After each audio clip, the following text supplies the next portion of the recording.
என் பெயர் ரேஷ்மி. நான் 3ஆம் வகுப்பு படிக்கிறேன்.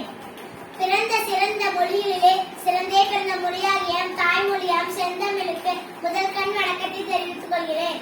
அவையில் இருக்கும் அனைவருக்கும், ஆன்றோருக்கும் சான்றோருக்கும், என்னை போன்றோருக்கும், எனது சகோதர சகோதரிக்கும் வணக்கத்தை தெரிவித்துக் கொள்கிறேன்.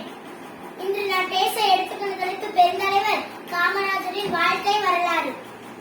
காமராஜர் அவர்கள் 1903ஆம் ஆண்டு ஜூலை மாதம் 12ஆம் தேதி விருதுநகரில் பிறந்தார். அவர் தந்தையார் பெயர் குமாரசாமி நாடார், அவர் தாயார் பெயர் சிவகாமி அம்மையார்.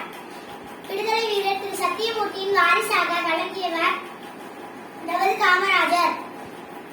தமிழ்நாட்டின் 3வது முதலமைச்சராக 1954 முதல் 1963 வரை பதவி வகித்தவர் நமது காமராஜர். கட்டாய கல்வி, இலவச கல்வி, மதிய உணவு திட்டம் என பல திட்டங்கள் கொண்டு வந்தவர் நமது காமராஜர்.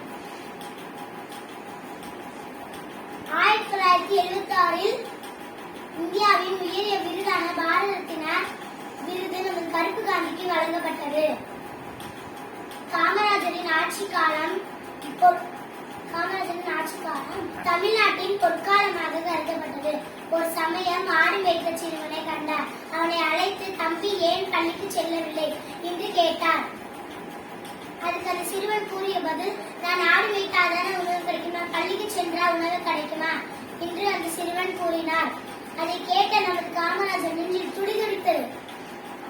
அந்த சிந்தனை விளைவுதான் நமது மதிய உணவு திட்டம் கொண்டு வந்தவர் நமது காமராஜர்.